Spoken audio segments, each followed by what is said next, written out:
За сайн байна уу? Ингээд 23 дахь хичээлдээ тавтай морил.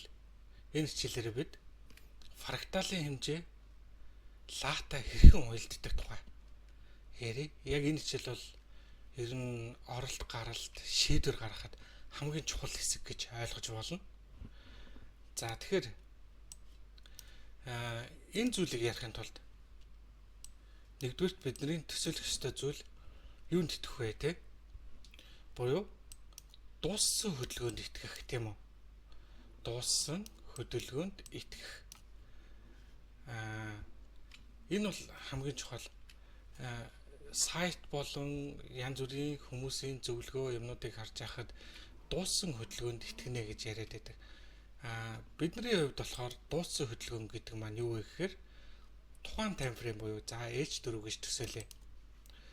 Тухайн таймфрейм маань за өсөлтийн хөдөлгөөн гэж төсөөлвөл эхэлнэ. За эхэлснээс хойшоо төрүүлээд доод уцаа хийн. Доод уцаа хийж буцаж татах үед доошоо хүрсэн ханшинд биднэрт юу болж хувирдаг вүлээ? Уцны үзүр болж хувирна тийм үү? За уцны үзүр болж хувирж байгаа. Тэгээд түүнээс цааш өсөлтийн хөдөлгөөн явж байгаа. Өсөлтийн хөдөлгөөн за бид нар эндээс цаашаа явна гэж төсөөлж яхад дуусах үедээ буцаж татаад дээрээ хүрсэн цэгийг уц болгож үлдээдэг тийм ээ. За ингээ уц болгоод үлдээсэн юм бол тэгээд хаагдаад дараагийн шинэ кэндл хаалтнаас хойшоо үүсэж байгаа тийм ээ. За энэ доошоогоо мулттай эхэлж болно. За улаан кэндл болоод тийм гэх мэтлээ ингээд лаанууд үүсч явж байгаа да. Тэгэхээр дууссан хөдөлгөөнд итгэл маань хамгийн чухал зүйл байдаг байна. Буюу бидний харж байгаа за H4-ийн кэндл гэдэг энийг төсөөлчихье л да.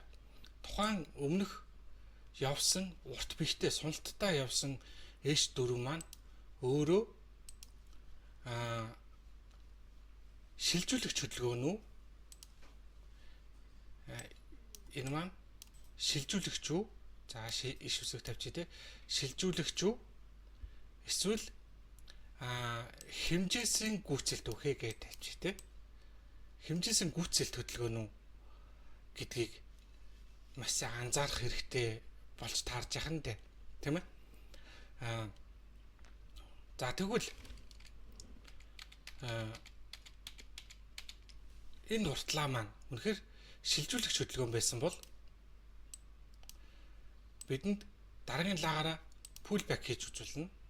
Тэгэхээр энэ лаа өсгөхөө өмнө шилжүүлэгчийн өмнөх pullback гэдэг хөдөлгөөнийг явсан байж таарж байгаа өмнөх хичээлээр үзсэн тийм ээ. За тэгээд шилжүүлэгчийн өмнө энд тодорхойлогдсон хэмжээ байгаа гэж үзэж байгаа тийм үү?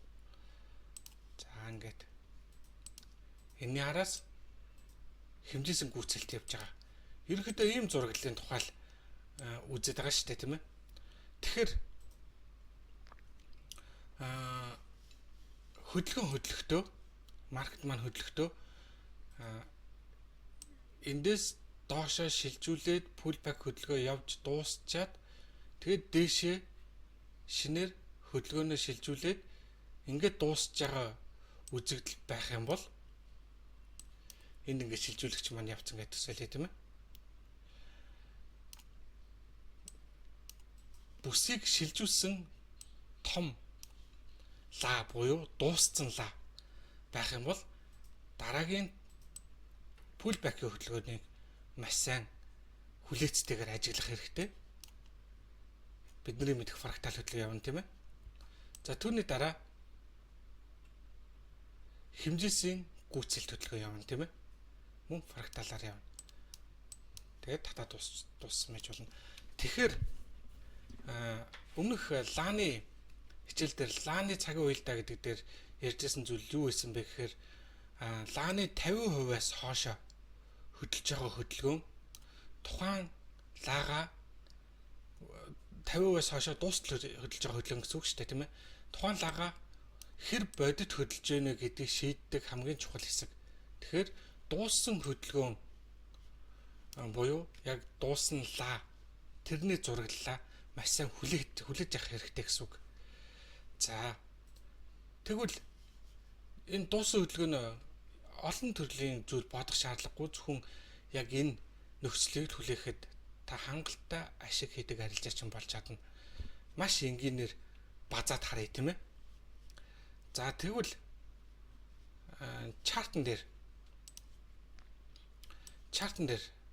одоо төсөөлөлт энд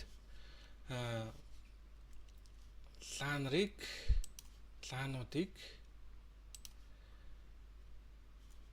4 цагаар зургалдаг нөгөө индикаторыг candle plot multi-frame те version 6 гэдэг энэ индикатор байна. 240 candle буюу 60 минутыг буюу 1 цагийг 4-өөр үржүүлэхээр 4 6 24 те 240 минутаар зурна гэдэг индикатороор тохируулаад харъя. За тэгэхэд бид нэр техник шинжилгээний хувьд юу гэж үздэг вүлээ? За энэ лаануудын хувьд нээлт хаалтууд нь ингээд ойролцоо нэг төвшөнд байгаа боловч лааны утасны үзүүрүүд буюу энд үүсэж байгаа орой яроолууд маань биднэрт бодит зах зээлийн хязгааруудыг хэлж өгч байгаа тийм үү? За тэгвэл түүний дараа энд тогтсон байсан яроолуудыг энд бүтэн H4-ийн candle эвдэд дууссан байна. Тэр хөдөлгөөнөө дотроо задлаад харуул энд шилжүүлэгч хөдөлгөөнтэй ийм шилжүүлэгч хөдөлгөөн яваад дууссан фрактал загвар харагдаж байна тийм үү?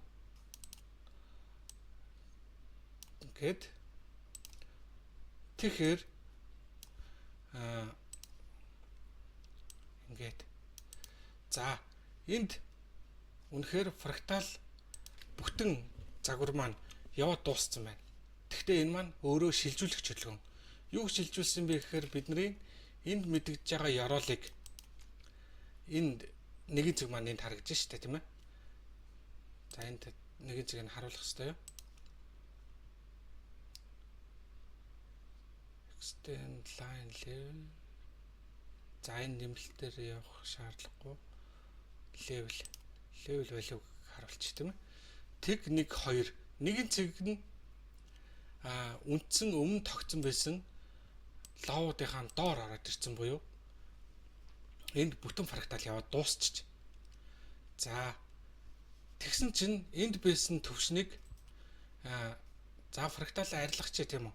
Биднэрт фрактал зүгээр үнэхээр явсан уу гэдгийг л баталсан шилжүүлэгч хөдөлгөөний шалгалт хэрэгтэйс учраас зурлаа. Үндсэн энэ 4 цаг маань эхлэхдээ за энд эхлээд энд дууссан байна. Тэгэхээр бүтэн 4 цагийн турш өмнөд байсан бүсийг бүтэн лагаараа шилжүүлж дууссан гэдэг үзэгдлийг энд харж болж байна тийм үү? За түүний дараа нөгөө 4 цаг маань дуусахаас өмнө энд хэмжээсэн гүйцэлтэй нөгөө хөдөлгөөн маань хийгээд дууссан. Шилжүүлэгч хөдөлгөөн маань хийгээд дууссан. Тэгээ буцаад дээшээ өссөн. За ингэж өсөд татаад хаагдах үед дараагийн шинэ 4 цаг эхэлж байна да тийм үү? Энэ бүдэг ногооноор зурсан байгаа харагдаж байгаа гэж найдаж байна. За энэ шинэ 4 цаг эхлэхдээ өмнөх 4 цагийн төгсгөлөөс шинэ 4 цагийн эхлэл рүү хэмжээсээ тодорхойлсон. Тэрнийхээ дараа цагийнхаа гол хэсэгт шилжүүлэгч хөдөлгөөний хийцэн. Тэгээд pull back маань бидний мэдэх фрактал загвараараа бас ороод ирсэн.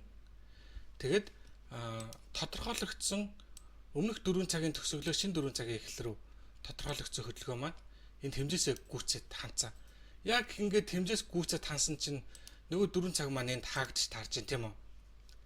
Тэгэхээр бүхэл хөдөлгөөн явж дуусахдаа цагийнхаа төгсгөлд дууссан бол за энэ шилжүүлэгч хөдөлгөөний хувьдсан дууссан бол эсрэг зүгийн хөдөлгөөнийг хийх боломжийг бүрдүүлж идэг тийм ээ.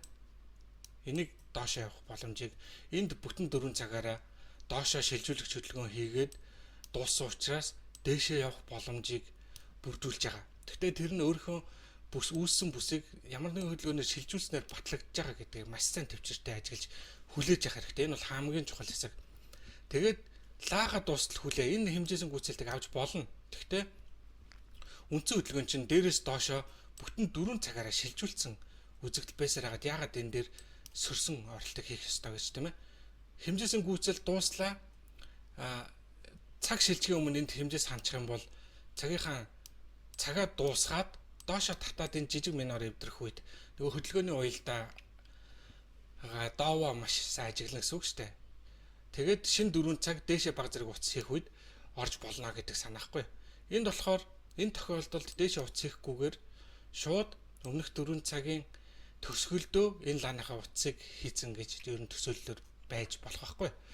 Тэгээд өмнөх 4 цагт бүтэн явж тодорхойлогдсон энэ бүс маань энд рейнжилсээр хагаад шилжсэн бүтэн 4 цагийн хөдөлгөөн буюу нэг чигийн үргэлжлсэн урт хөдөлгөөнөөр тийм ээ шилжсэн.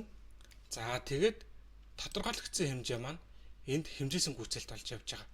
За хэмжээсэн гүйцэлд болж явахдаа яаж ийм нэхэр цаг хугацааныхаа 50%-аас өмнө үндсэн хэмжээгээ ер нь явцдаг. Үнэхээр хөдөлгөөн эхлэхдээ л явцсан. Тухайн цаг хугацаанд эхлэхдээ л явцсан бол тэгээд цагаа дуустал угаасаа рейнж явах нь тодорхой тийм үү. Рейнж буюу энд ямар нэгэн бүс үүсгэж хөдөлж ийн гэдэг л санаа байх нь шүү дээ.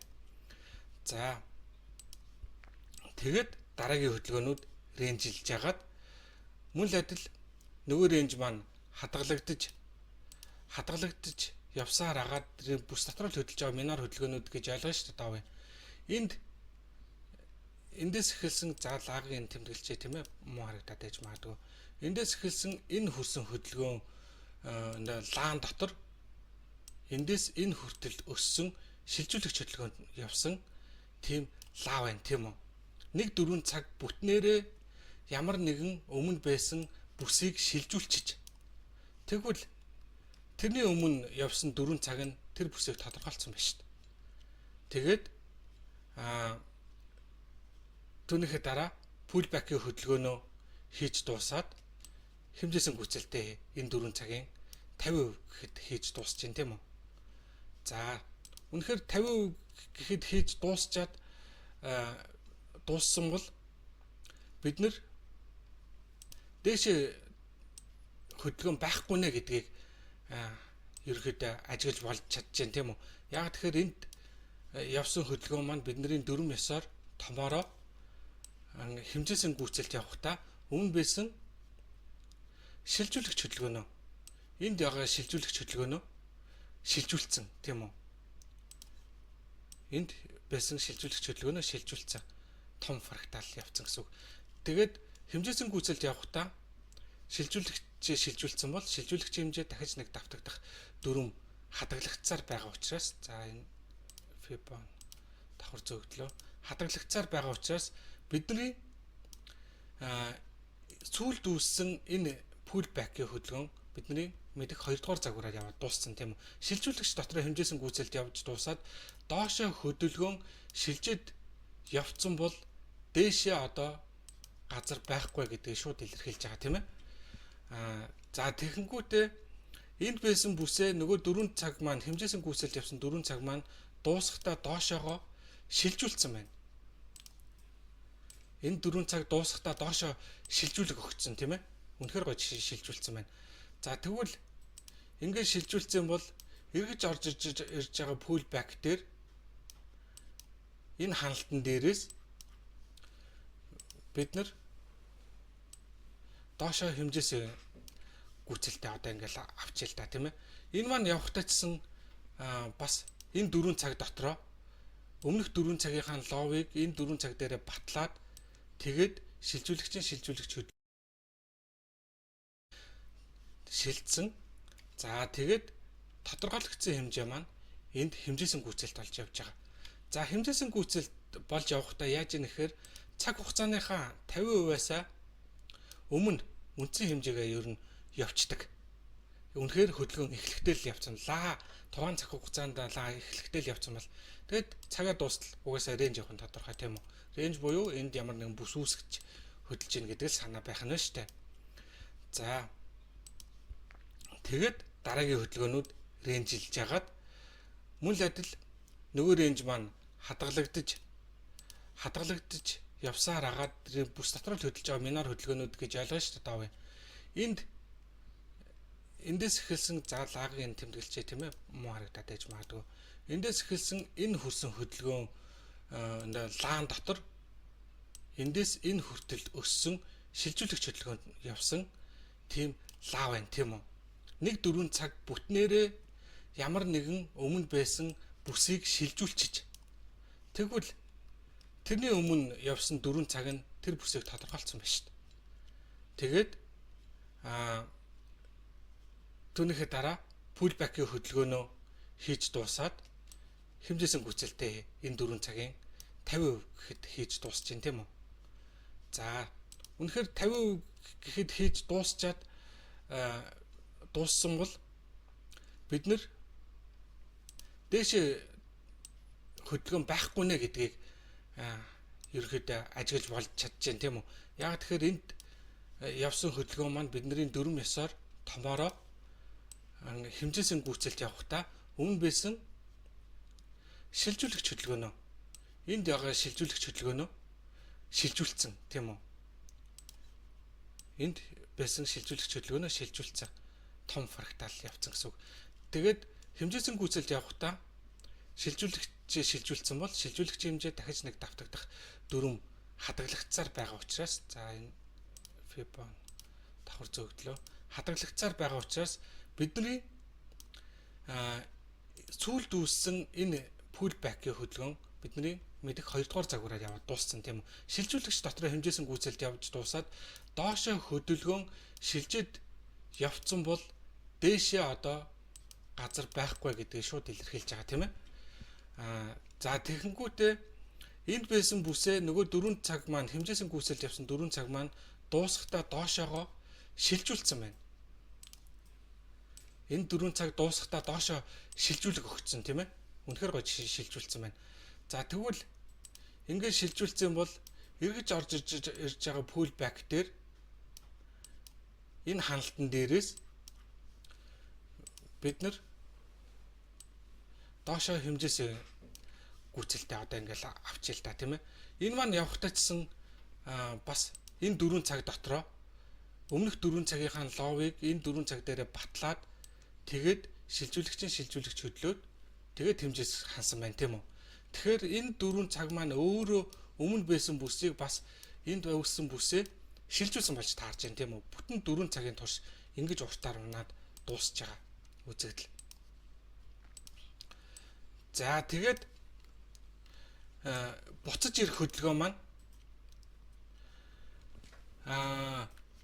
шилжүүлэгчийн орой руу тэмүүлэх нь тодорхой. Шилжүүлэгчийн орой руу тэмүүлээд түүнийхээ дараа нөгөө энд тодорхойлсон хэмжээгээ тодорхойлсон буюу нөгөө эвдүүлсэн хэмжээг гэж үзэж штэ тийм үү. Энд ч нэ яваад дуусч байгаа байхгүй юу. Тэгэхээр буцаж орж иж байгаа pullback-ийн хөдөлгөөн дандаа 4 цагууд гэж үзэн штэ. Одоо энэ эднэс маань 8 цагаас 12 цаг, 12 цагаас 16 цаг тийм байгаа. Энэ цагийн заагууд 4 цаг гэд төсөлж явах хэрэгтэй. За энд чинь нарийнаар харах юм бол маш гоё жишээ өгж штэ. Энэ 4 цаг дотроо өөрөө бүтэн фрактал яваад цагийнхаа төгсгөл дууссан. Өмнө байсан энэ бүсийг энд шилжүүлсэн үзэгдэл болсон байна штэ. Дараагийн 4 цаг бүхэл бүтэн pullback-ийн хөдөлгөөн явж дууссан. Шинэ 4 цаг эхлэхдээ эн чин дуусаагүй маань. Энд чинь pullback-ийн хөдөлгөөний шилжүүлэгч нь яваад энд бүтэн юу маань яваад дуусч байгаа маань. Тэгээд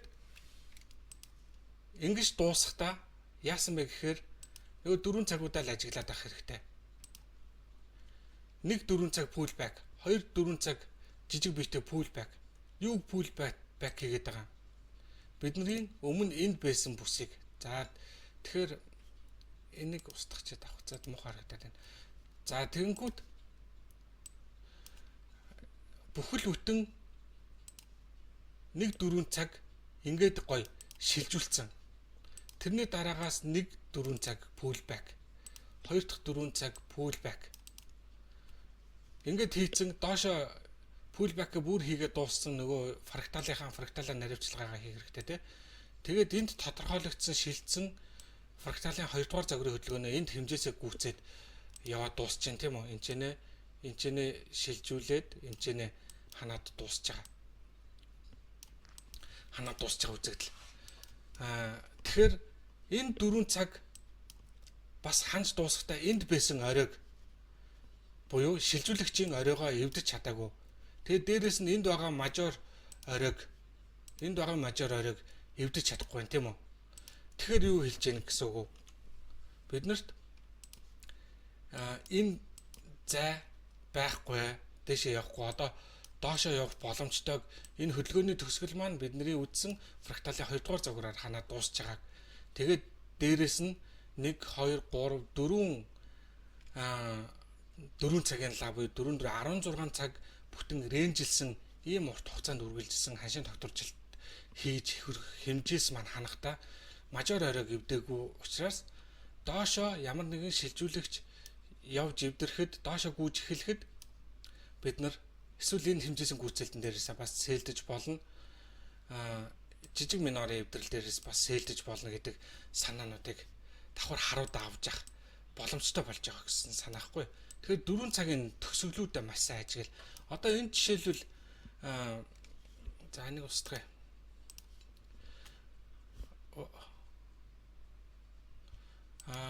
За нөгөө индикаторыг гаргачаа. Плот. За энэ тохиргоогоо би сайн устгахтаа бүгдээ нь устгаачих. 240 кандалаар тийм үү? 240 кандалаар. Тэгсэн чинь энд нөгөө 4 цаг маань доошоо асар огцом яваад буцаад татчихна гэдэг маань энэ доор байгаа ямар нэгэн хүчтэй бүсийг зүгээр баталгаажуулаад явж байгаа үзэгдэл болж таарж шít. Лааны бодит бие маань буюу энэ лааны бодит хөдөлгөөн энэ доод утас бол октоосоо биш. Гэхдээ бид нар энэ дээр фрактал хэмжээгээрээ ашигаа хийгээд авч чадна тийм ээ. За тэгээд лаа маань өөрөө бодит хөдөлгөөн буюу нээлт хаалтын ханшин энэчнээ байгаа. Энд байгаа бүсийг улам хүчтэй л сануулсаар байна штэ. Энэ маань дээшээ энд шилжсэн бүсийг дандаа лааны бие маань энийхээ дээр байна. За энд лааны утас үүсээд одоо 57 минутын дараа дууснаа гэдэг ээж дүр маань дууснаа гэдэг энд дуусах гэж явж байхдаа мөн адил энэ ч нэ хөдөлгөөний лагийн дуустал хүлээ ямар нэгэн орой ёроолыг тэр дуусж байгаа хөдөлгөөн маань итгэлтэйгээр ойлгомжтойгоор ямар нэгэн шилжүүлэгч хөдөлгөөн хийгээгүй л бол энд ямар нэгэн шийдвэр гаргалт байхгүй. За шилжүүлээд пулбэк хийж байгаа гэж төсөөлөөд дараагийн ээж дөрөв нь өсөлтөөр нөгөө зооныгоо доороос нь шалгаж байгаа бол өмнөх лаан болохоор ийм урт биштэй лаа болж тарах гэдэг нь шүү дээ. Энд байгаа орой ёроолуудаа шилжүүлсэн гэж үзээд энэ доороо нэг жижиг утастай байж болох юм тийм ээ. Тэгээд түүний дараа явж байгаа лаа маань пулбэк лаа бас байж болох нь шүү дээ. За энэ өмнөх нь ногоон болохоо жоохон утгагүй харагдаад байна. За дараагийнх нь пулбэк лаа. Тэгэхээр биднэрт ийм хэмжээ. Энэ зүгээр төсөөл шүү. Зүгээр хүлээцтэй байдал хаана үүсэх вэ гэдэг тухай төсөөл. Магадгүй дараагийн пулбэк нь орж ирэхдээ бүтэн 4 цагийн ээж төрийн турш шилжүүлээд лааныхаа төгсгөлд хэмжээсийн гүйцэлт хийсэн бол буюу хэмжээсийн гүйцэлт фракталын хэмжээсийн гүйцэлт том цагийнхаа хаалтын төгсгөлд багцааны хэмжээ хансан бол тэр лагаа дуустал хүлээгээд шинэ шилжүүлэгч ажиглахдаггүй бол тэр бодит хөдөлгөөн мөн байна гэж итгэн. Энэ ерөөсөө л бидний баримтах хамгийн чухал дүрм. Тэгээд доошоо хэмжээсийн гүйцэлтэй авахар орж болох нь шүү дээ тийм ээ. Төсөөлөл ердөө амархан хамгийн чухал зүйл юу вэ гэхээр дууссан хөдөлгөөнд итэг гэдэг дүрмэл баримтлана. Ерөөсөө тэгэл болоо. Зах зээл дээрх хамгийн чухал дүрм бол дууссан хөдөлгөөн буюу урт нөгөө суналтаа явж байгаа хөдөлгөөн маань энд шилжүүлэгч хөдөлгөөн маань ингээд татаад дууссан байна. Дуусаагүй байх юм бол энэ магадгүй нөгөө шилжүүлэгчийн дүрмээ баримтлаад энд шилжүүлэгч хөдөлгөөн тэнгууд шилжүүлэгчийн хөдөлгөөний хэмжээсэн гүйцэлт маань доош явахдаа энэ 4 цагаа дуусгахдаа ингээд сунчвал яах вэ?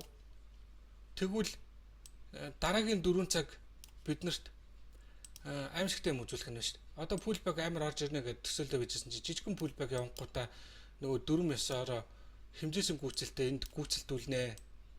Наад чин явах болоогүй гэдгийг энд дахиад үргэлжлээд доошоо ингээд зурчих юм шүү дээ. Энэ дээдлийн өсөлт байхгүй.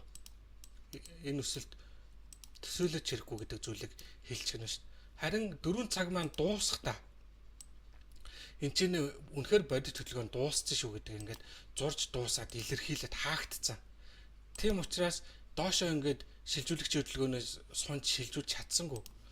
Тийм учраас дууссан лаанда итгэл хүлээ тэр дуусж байгаа лаа маань ямар нэгэн бүсийг шилжүүлж байгаа том хөдөлгөөн байх ёстой болж таарах нь байна тийм ээ.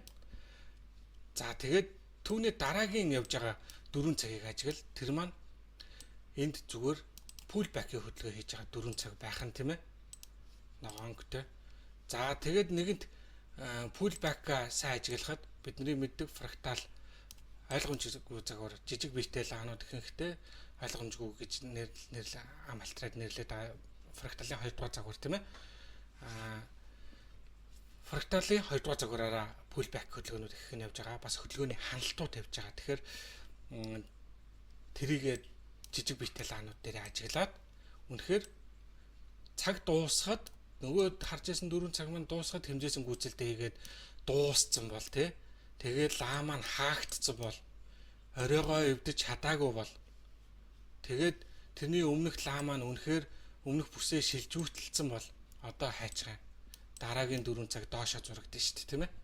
Ийм л энгийн зүйл. Тэгэхээр фракталын хэмжээ лаатай хэрхэн уялдах вэ гэдгээ ерөөсөө урт том биетэй лаа маань бүсээ шилжүүлсэн лаа юу хэмжээсэн гүйцэл лаа юу гэдгээл ажиглах нь том цагийн лагаа тий 4 цагийн лагаа жишээлбэл. Тэгээд шилжүүлсэн лаах юм бол дараагийн пулбакийн лаануудаа хүлээх нь. Тэгээд бага цаг дээр зурагж байгаа фракталуудын хэмжээсэн гүйцэлт нь бас нөгөө пулбакийн лааныхаа төгсгөд давхцаж чадчихвэл тийм ээ.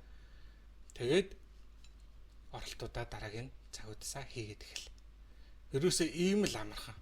Ийм л энгийн зүйл. Чартыг ийм энгийнээр хараад хэвсцгээгээрээ бактест дадлага ажиллаа сайн хийцгээгээрээ бага цагийн чартан дээр том цагаа хэрхэн зурагж байгааг хардаг энэ плот candle plot multi frame индикаторыг зураглалыг тэ түүлийг бас давхар ашиглавал хичээлээ ойлгох чинь улам дөхөн болох бах дадлага ажиллаа гэхдээ энийг ашиглаарай. За ингээд фрактал хэмжээ лаата хэрхэн уялдах вэ гэдэг хичээл маань энэ хүрээд өндөрлөлөө.